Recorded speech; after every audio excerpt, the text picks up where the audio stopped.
네, 오늘 다툼과 약속이라는 제목으로 우리 창세기 13장 말씀 증거하겠습니다.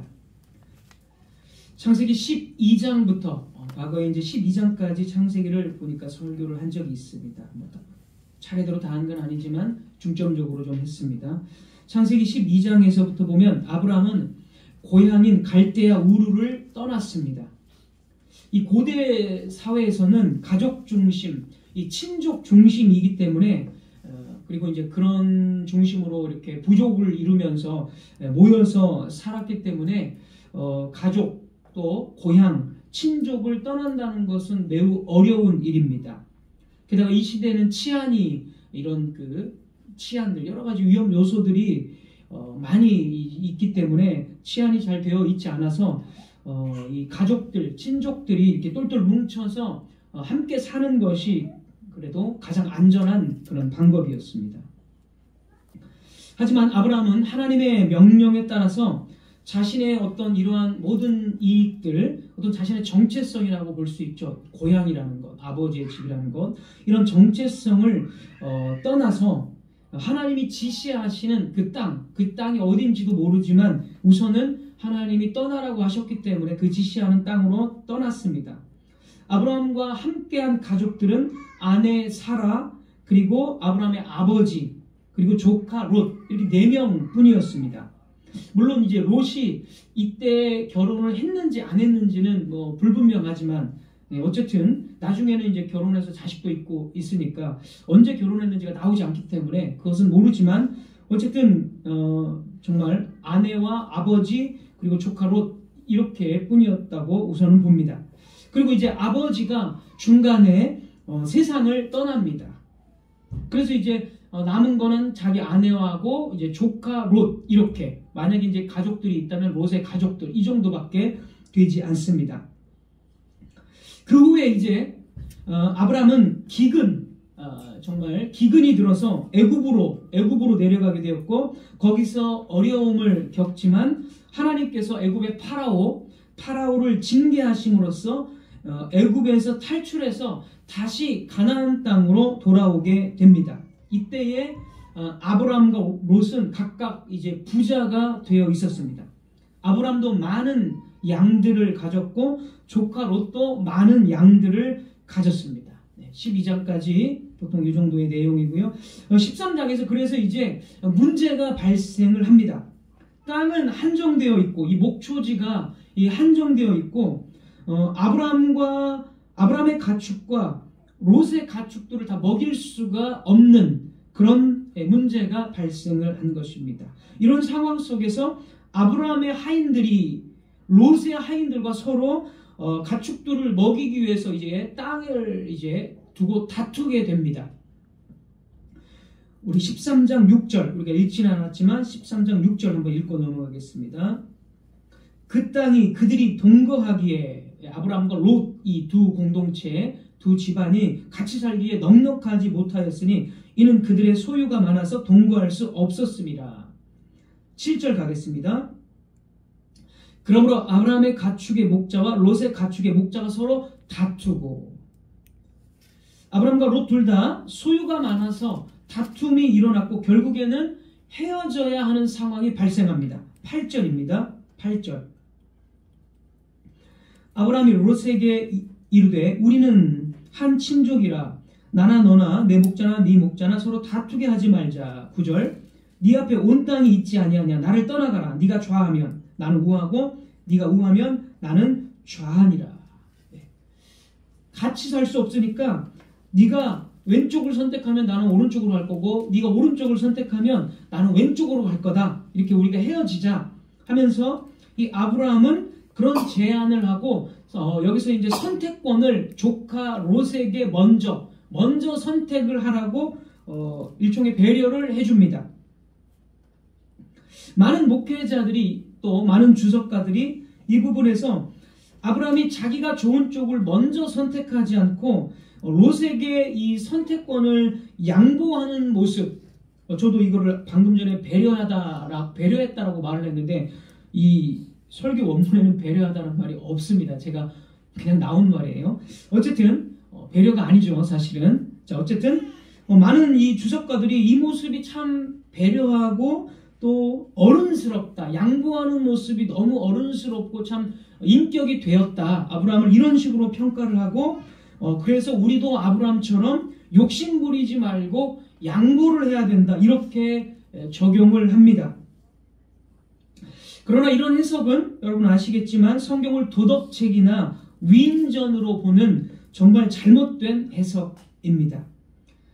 성경은 세상의 책이 아니라 하나님의 계시이며 하나님의 약속에 관련된 책입니다. 따라서 하나님이 땅을 선택하시는 이 사건을 통해서, 지금 아브라함과 롯의 땅의 선택을 하는 이 사건을 통해서 하나님이 무엇을 계시하시는지 그것을 찾아야 하고, 하나님의 약속의 차원에서 이 말씀을 해석해야 합니다. 만약에 진짜 이거를 도덕적으로 해석을 한다면 흥부와 놀부 이야기를 읽고 놀부처럼 욕심부리면 망한다, 이것과 오늘 아브라함처럼 욕심부리지 말고 양보해라, 이것과 차이가 없는 거죠. 그러니까 세상 책이나 성경이나 이런 식으로 해석하면 차이가 없는 것이기 때문에 아주 잘못된 것입니다. 자, 그래서 우리는 이거를 하나님의 계시 그리고 약속이라는 차원에서 문맥에 맞게 바르게 해석을 해야 됩니다. 이 사건의 결론을 먼저 보면 14절 한번 보겠습니다. 14절.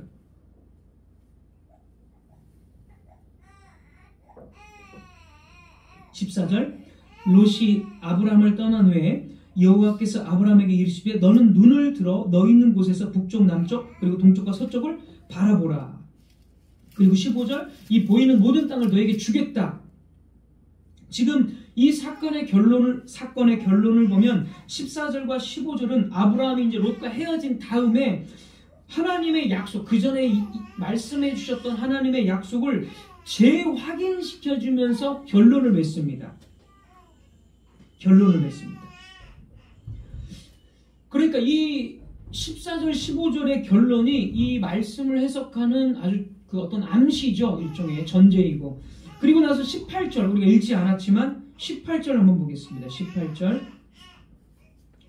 이에 아브라함이 장막을 옮겨 헤브론에 있는 마므레 상수리 수풀에 이르러 거주하며 거기서 여호와를 위하여 제단을 쌓았더라. 아브라함이 이제 가나안 땅에서 제단을 쌓는다. 그러니까 하나님의 이름을 선포하고 예배를 드렸다라고 마무리가 됩니다. 이런 문맥을 보면 지금 이 사건이 무엇인지를 핵심을 우리가 힌트를 얻을 수가 있습니다.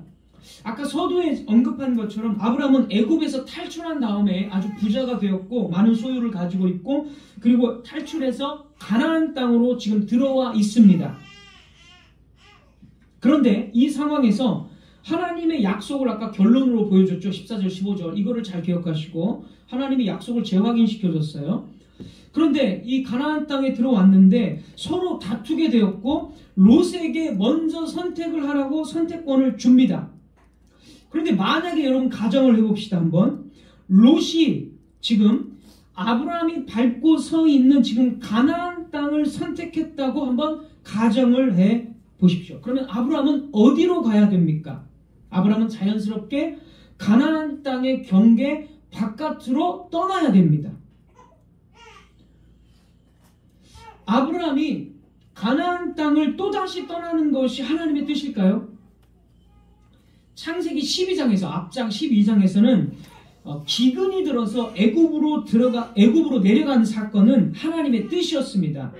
이 부분을 예전에 설교한 적이 있는데 왜냐하면 애굽으로 내려갔다가 다시 애굽으로에서 탈출하잖아요. 그것은 여러분 기억하실지 모르겠지만 훗날 모세 시대에 이스라엘 백성들이 이렇게 애굽에서 출애굽할 거라는 것을 미리 예표한 사건입니다. 이거 다 설교 예전에 한 겁니다. 보니까 1년 전에 제가 한 것 같더라고요. 다 출애굽을 예표하는 사건이었기 때문에 아브라함이 바로왕이 징계를 당하잖아요. 아브라함이 이렇게 속여가지고 징계를 당하죠.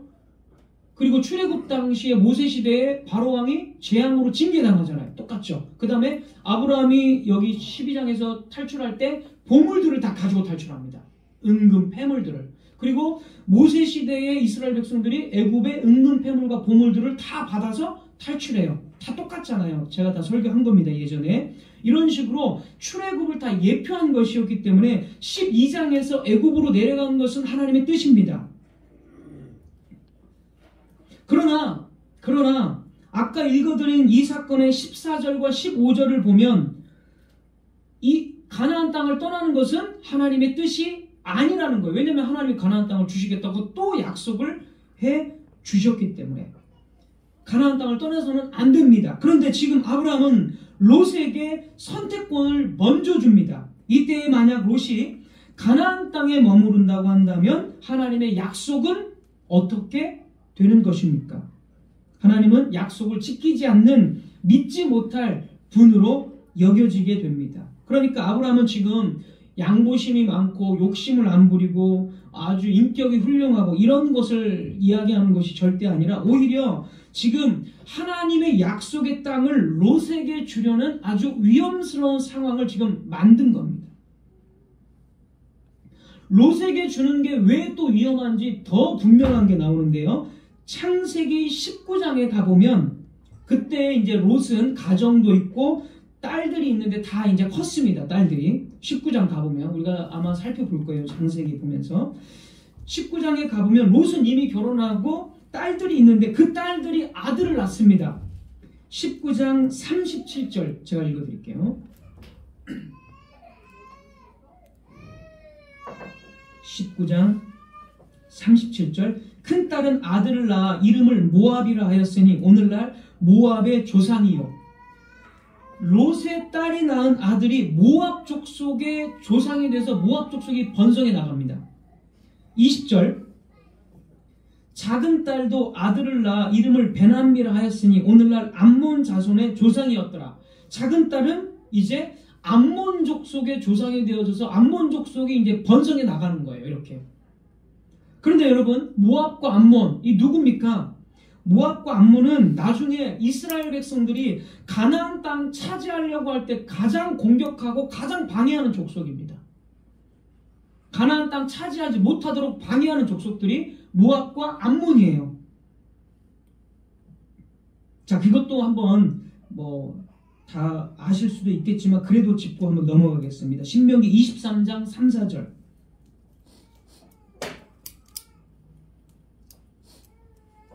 신명기 23장 3, 4절 암몬 사람과 모압 사람은 여호와의 총회에 들어오지 못하리니 그들에게 속한 자는 10대뿐 아니라 영원히 여호와의 총회에 들어오지 못하리라. 하나님의 백성의 공동체에 이게 저주를 내려서 들어오지 못하도록. 4절 그들은 너희가 애굽에서 나올 때에 떡과 물로 너희를 길에서 영접하지 아니하고 메소포타미아의 부올 사람 부올의 아들 발람에게 뇌물을 주어 너희를 저주하게 하려 했다. 애굽에서 탈출할 때 이스라엘에게 떡과 물 좀 달라고 하니까 그것도 거부했고 또 이스라엘을 저주하는 가나안 땅에 들어가지 못하도록 저주하는 족속이 암몬과 모압입니다. 그런 이스라엘의 적대자들에게 지금 이 가나안 땅을 아예 지금 주어버리려는 거예요. 얼마나 이게 위험하고 하나님의 약속을 지금 아브라함이 인간적인 마음으로 다 깨트려버리는 상황입니까? 그래서 오히려 아브라함의 인격이 여기서 칭찬받을 것이 절대 아니고 오히려 아브라함이 지금 하나님의 약속을 지금 잘 모르고 지금 위험스럽게 만들었다는 것입니다. 자, 이제 선택권을 먼저 가진 롯이 무엇을 선택했는지 한번 보겠습니다. 롯은 요단 동쪽을 선택했습니다. 요단강입니다. 요단강. 요단 동쪽은 요단강. 다시 이제 우리 창세기 13장 본문으로 들어와서 10절입니다. 10절.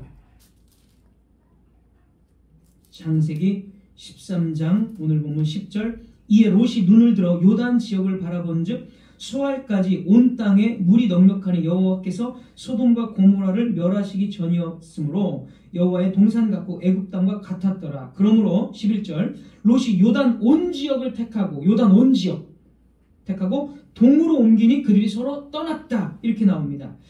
여기서 롯은 요단 지역을 선택하고 동쪽으로 갔다고 했는데 한마디로 이제 요단 동쪽을 선택한 것입니다. 그래서 이 요단 동쪽에 있는 도시들이 뭐냐면 아까 10절에 나온 대로 소알이고요.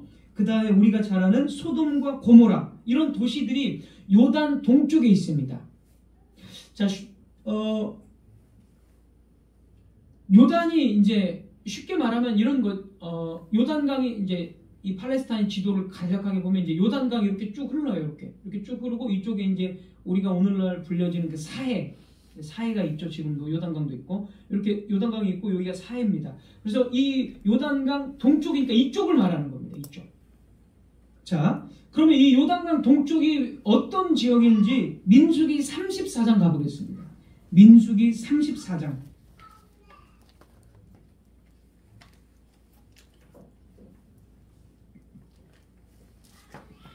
민수기 34장 10절입니다. 10절. 민수기 34장은 하나님께서 모세에게 가나안 땅의 경계를 구체적으로 알려주시는 장입니다. 가나안 땅이 어디까지가 가나안 땅인지 그 경계선, 그걸 알려주는 장면인데요. 10절 한번 보겠습니다. 너희의 동쪽 경계, 가나안에서 동쪽 경계를 말하죠. 그러니까 동쪽에서 어디까지가 가나안 땅이고 어디 쪽은 이제 가나안 바깥이라는 뜻입니다. 너희의 동쪽 경계는 하살 에나에서 그어 스밤에 이르고, 이제 지역은 좀 어렵고요. 자, 12절 이렇게 쭉 이야기하시면서 경계를 이야기하시고 12절 동쪽 경계가 확실하게 나옵니다. 34장 12절 그 경계가 또 요단으로 내려가서 여매에 이르나니, 여매는 이제 사해죠. 오늘날 사해라고도 불려지는 그 경계가 또 요단으로 내려가서 여매에 이르나니 너희 땅의 사방 경계가 이러하니라. 그러니까 요단강이 가나안 땅의 경계선입니다. 경계선이에요. 이렇게 해서 오른쪽이 다. 요단강에서 오른쪽은 가나안 땅이 아니라는 거예요. 여러분 입장에서는 지금 왼쪽으로 보이겠지만 제 입장에서 요단강이 이렇게 흐르고 있고, 요 바깥쪽은 지금 가나안 땅의 경계 바깥 지역을 뜻하는 것입니다. 그러니까 지금 롯은 어디로 간 거예요? 가나안 땅의 경계 요단 동쪽으로 갔으니까 경계 바깥으로 간 겁니다. 아브라함은요? 아브라함은 가나안 땅 이제 경계에서 서쪽 지역에 머무릅니다. 아브라함이 머무는 곳은 다 서쪽입니다. 서쪽, 뭐 베델, 헤브론 다 서쪽이에요. 다 요 안에 머물러요. 아브라함은 요렇게 딱 나누어집니다. 자, 그래서 그 우리 본문에 보면 아브라함이 18절 한번 보겠습니다. 18절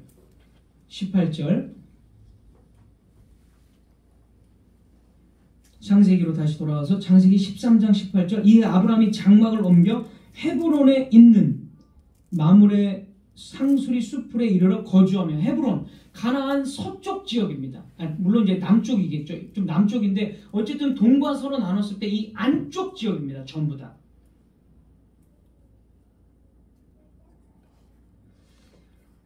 자, 그래서 경계가 지금 아브라함 시대의 가나안 땅의 경계는 확실합니다. 요단강을 기준으로 동쪽은 전부 가나안 땅의 경계 바뀝니다.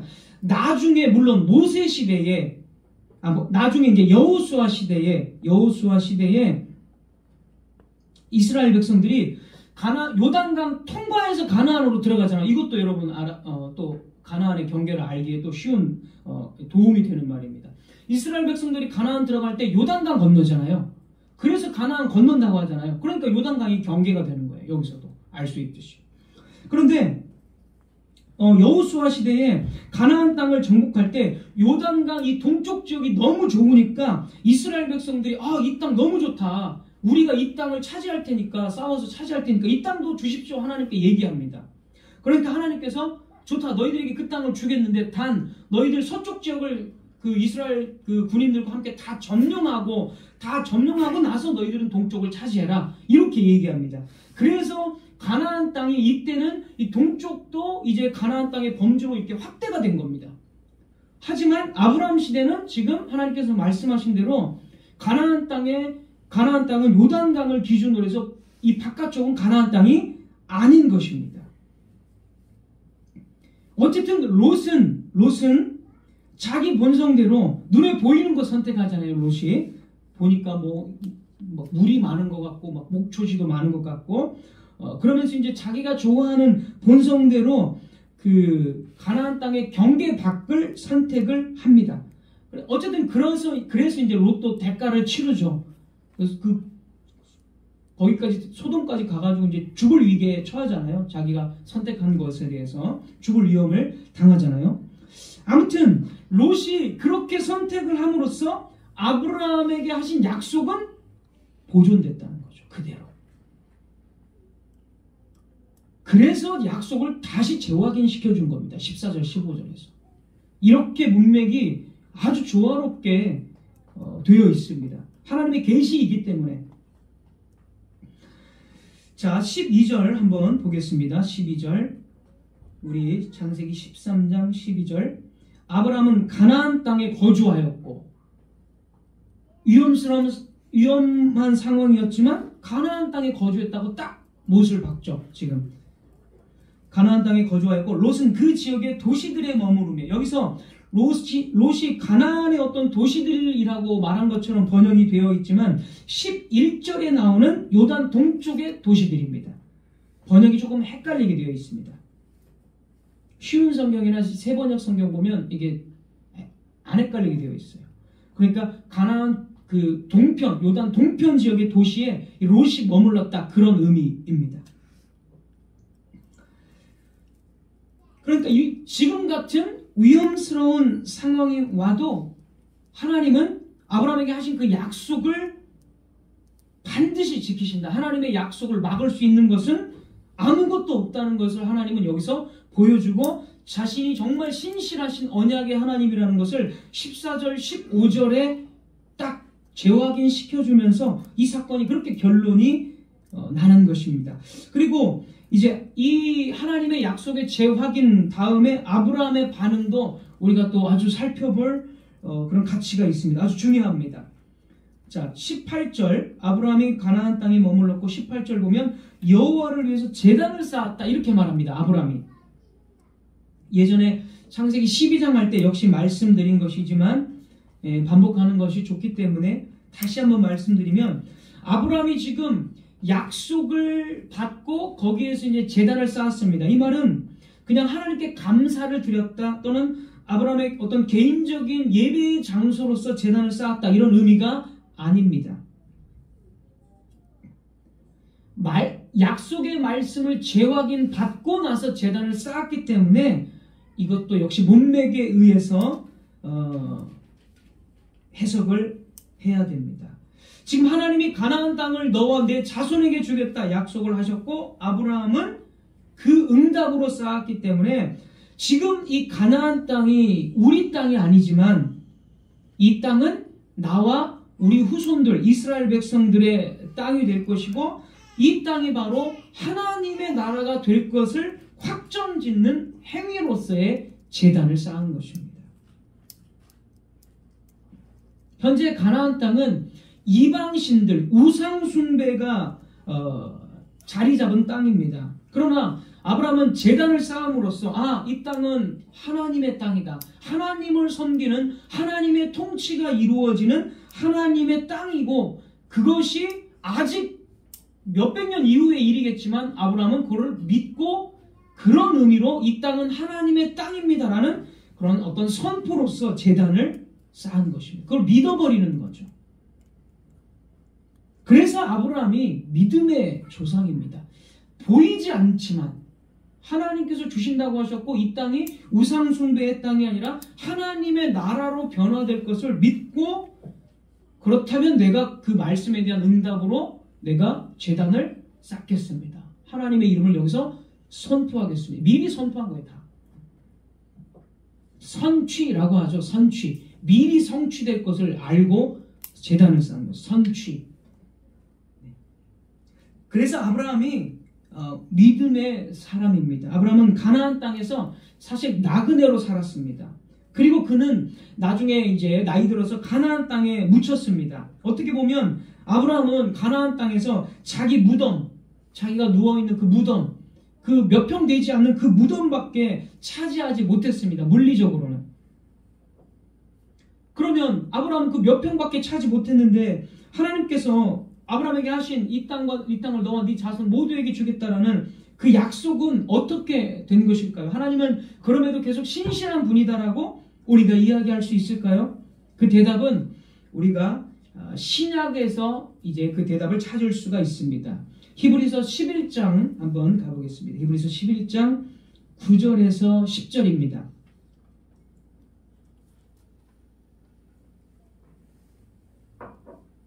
히브리서 11장 9절에서 10절 제가 읽으면서 설명드리겠습니다. 믿음으로 그는 아브라함입니다. 앞에 그 앞 구절들을 읽어보면 지금 아브라함에 대해서 이야기하고 있습니다. 믿음으로 아브라함이 이방의 땅에 있는 것 같이 약속의 땅에 거류하여 동일한 약속을 유업으로 함께 받은 이삭 및 야곱과 더불어 장막에 거하였으니, 이 가나안 땅에 계속 장막 짓고 살았다는 거예요. 10절, 이는 그가 하나님이 계획하시고 지으실 터가 있는 성을 바랐음이라. 그러니까 여기서 지금 히브리서 기자는 뭐라고 이야기하냐면, 아브라함은 가나안 땅을 받았지만 사실 가나안 땅 자체를 목적으로 보지 않았다라고 말하는 거예요. 오히려 뭐라고 합니까? 하나님께서 계획하시고 지으실 터가 있는 성을 바라봤다는 거예요. 가나안 땅에 살면서도 물리적으로 젖과 꿀이 흐르는 그 가나안 땅을 바라본 게 아니라 이 가나안 땅에 세워질 하나님의 성을 바라봤다는 거예요. 그러니까 가나안 땅은 뭐예요? 하나님께서 지으실 성을 예표하는 것이고 하나님께서 지으실 성을 나타내는 그림자였죠. 그림자. 그 상징으로 물리적인 가나안 땅을 그래도 살게 했던 겁니다. 상징으로. 자, 그러면 하나님께서 지으실 성이 무엇인지 한번 보겠습니다. 히브리서 계속 11장 이어지는 말씀 16절입니다. 16절. 그들은 아브람과 사라입니다. 아내 사라. 그들이 이제는 더 나은 본향을 사모하니 곧 하늘에 있는 것이라. 하나님이 지으실 성은 하늘에 있는 것입니다. 이러므로 하나님이 그들의 하나님이라 일컬음을 받으심을 부끄러워하지 아니하시고 그들을 위하여 한 성을 예비하셨느니라. 자, 아브람은 가나안 땅, 이 지상에 있는 가나안 땅에 살지만 그것을 하나님이 약속으로 받았지만 이것은 상징이다, 그림자였다, 이렇게 생각했고, 오히려 이 상징이 이야기하는 하늘에 있는 성을 보았다는 거예요. 이 목적으로 하고 있었다는 거예요. 그러면 하늘에 있는 하나님의 성이 무엇입니까? 죽어서 가는 천국 말하는 걸까요? 그렇지 않습니다.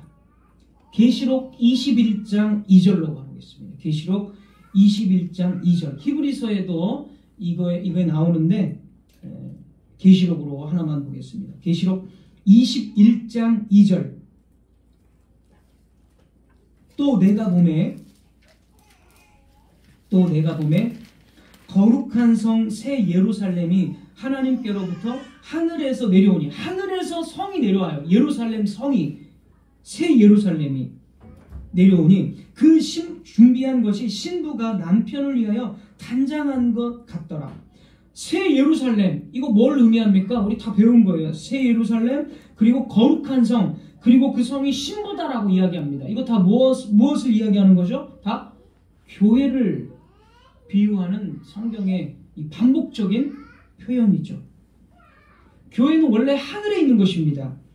그래서 히브리서 11장에 너희가 이른 곳은 하늘의 천군 천사 하나님이 계시는 그 장자들의 모임에 이르렀다. 히브리서 11장에서 그렇게 이야기해요. 12장인가 11장인가 12장이네요. 12장 제 기억에. 아무튼 교회는 원래 이렇게 하늘에 있어요. 그런데 그 하늘에 있는 것이 이 땅에 내려옵니다. 언제 내려왔죠? 1세기 예수 그리스도의 죽음과 부활, 승천, 오순절에 성령이 하늘에서 땅으로 내려오면서 교회가 땅에 세워진 겁니다. 하늘에 있는 게 1세기에 예수님의 사역 그리고 성령의 사역으로 인해서 이 땅 가운데 세워진 것입니다. 물론 하늘에도 그 교회는 여전히 있죠. 그러나 그 하늘에 있는 하나님의 성을 이 지상 가운데 딱 하나님이 세우셨어요. 예수 그리스도와 성령 안에서. 자, 언약의 역사를 다시 한번 보겠습니다. 아브라함의 후손들인 이스라엘은 하나님의 약속에 의지해서 가나안 땅을 정복하고 그곳에 하나님의 나라를 세웠습니다. 그 이후에 다윗과 솔로몬의 시대에는 이스라엘은 온 열방, 온 민족들이 우러러 볼 만큼 하나님의 나라를 영광스럽게 더 세웠어요. 이 솔로몬의 나라의 그 부귀와 영광은 하나님 나라의 그 아주 아름다움을 상징하는 거예요. 이 솔로몬이 세운 이런 것들이. 다윗도 역시 마찬가지고. 그래서 온 열방들이 솔로몬을 찾아오잖아요. 그 부귀와 영광이 얼마나 아름다운 건지. 하나님의 영광을 보고 다 찾아오는 것을 뜻해요. 이제 이것이 다 오순절에 열방들이 다 교회로 이제 들어오잖아요. 다 이 장면입니다. 신약에서 다 이 장면으로 성취되는 거예요. 이게 구약은 이제 상징이고 예표고 그림자이기 때문에 다 이런 부분들을 여러분들이 알고 계셔야 됩니다. 자, 그래서 하나님이 보내시는 메시아를 상징하는 다윗과 솔로몬의 이 통치 아래에서 이스라엘 백성들은 하나님의 나라의 그 영광스러움과 위대함을 경험했습니다. 이렇게 하나님은 역사 속에서 아브라함에게 하신 가나안 땅, 그 땅을 진짜 주시면서 그 땅 자체를 목적으로 하지 않고 그 땅이 예표하는 하나님의 영광스러운 나라를 그렇게 이 표현을 해주신 겁니다. 그러나 이 구약 시대에 가나안 땅에 세워진 하나님의 나라는 무엇입니까? 신약의 교회를 예표한 겁니다. 하나님이 그래서 아브라함에게 약속하신 것은 겉으로는 가나안 땅이었지만 그 약속의 궁극적인 의미는 1세기 예수 그리스도의 피와 성령으로 세우실 교회였습니다. 하나님은 약속하신 가나안 땅을 영원한 나라, 곧 교회를 세우심으로써 자신의 약속을 변함없이 더 위대하게, 더 정말 이 본질을 더 궁극적인 의미로서 하나님은 약속을 지키신 것입니다. 이렇게 해서 하나님께서는 자신의 약속을 지키셨다는 것이죠. 이 구약의 이 모든 것들이 다 이 하나님의 언약의 하나님이 얼마나 신실하게 그 약속을 지키고 계시는가. 인간의 실수, 아브라함의 실수, 아브라함이 사라를 이제 취하지 않고 애굽의 여자를 취해서 약속의 자녀를 낳잖아요. 이런 인간적인 실수, 이런 모든 것들도 다 하나님이 이용하셔가지고 나중에는 그 약속을 또 이삭을 주셔서 약속을 이어가게 하고, 이스라엘 백성들이 가나안 땅을 완전히 또 우상숭배의 땅으로 바꾸니까 하나님이 또 그것을 빼앗기게 하셨다가 다시 또 이방의 왕들을 사용하셔서 가나안 땅으로 돌려보내면서 느헤미야나 에스라 이런 사람들을 통해서 가나안 땅에 다시 성전을 재건하게 해서 그 약속을 또 다시 지키시고, 계속해서 약속을 지키시는 하나님, 바로 이게 하나님의 계시이고 성경의 언약의 역사입니다. 그리고 하나님께서 아브라함에게 행하신 그 약속은 오늘날 우리들에게도 역시 동일하게 행하신다는 점이죠. 사랑하는 성도 여러분, 믿음의 사람은 아브라함이 정말 믿음의 사람이었고 하나님의 약속을 소망하면서 그 제단을 쌓았습니다. 그래서 히브리서 11장은 아브라함을 믿음의 조상이다 이렇게 부릅니다. 믿음의 사람은 하나님의 약속, 이 약속이 얼마나 위대하고 영광스럽고 하나님이 얼마나 그 약속을 신실하게 지키는지 바로 그것을 보면서 살아갑니다. 믿음이 다른 게 아닙니다. 그것을 바라보는 게 믿음이에요.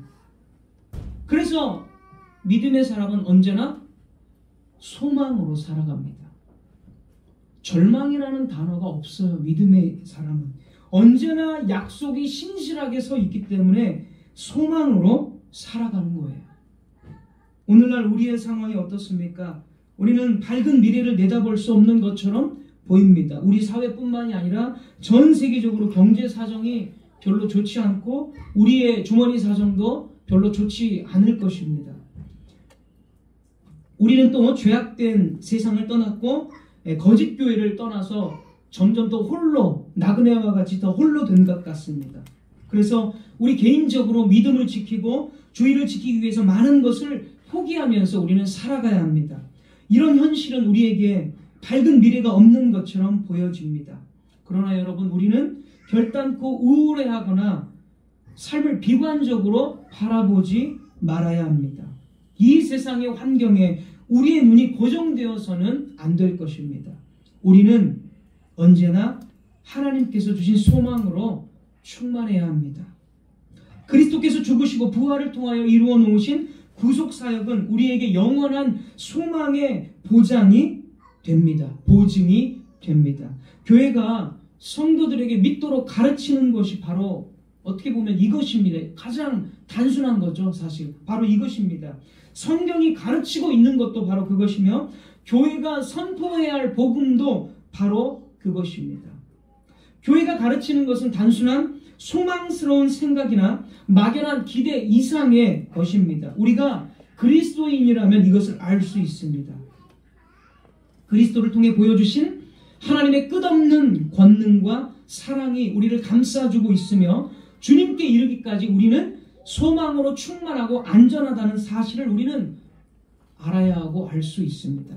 그리고 그 능력이 그리스도 안에서 역사하사 죽은 자들 가운데서 다시 살리시고 하늘에서 자기의 오른편에 앉히사라고 하신 이 말씀이 지금도 여전히 적용되고 있음을 알고 우리는 이 말씀을 기대어 살아갈 수 있습니다. 하나님의 능력은 오늘 우리의 현실 속에서도 낙심한 마음을 다시 일으키며 흔들리는 믿음 위에 변치 않는 소망을 세우십니다. 사랑하는 성도 여러분, 무엇이 이런 소망을 자꾸 잊혀지게 만듭니까? 최근에 여러분을 절망하게 한 것이 무엇입니까? 왜 우리는 실망하고 절망하고 비관하고 있습니까?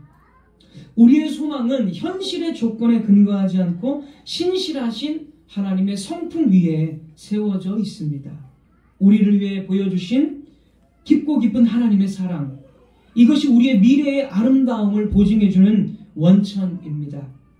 우리는 완전한 사랑을 기대할 수 있고 아름다운 미래도 안심하고 기대할 수 있습니다. 비록 이 소망을 실제 삶 속에서 생생하게 바라보기는 쉽지 않을지라도 이것은 우리의 죄성과 연약함일 뿐이지 하나님이 능력이 없다거나 하나님이 소망의 하나님이 아니라고 결코 말할 수 없습니다.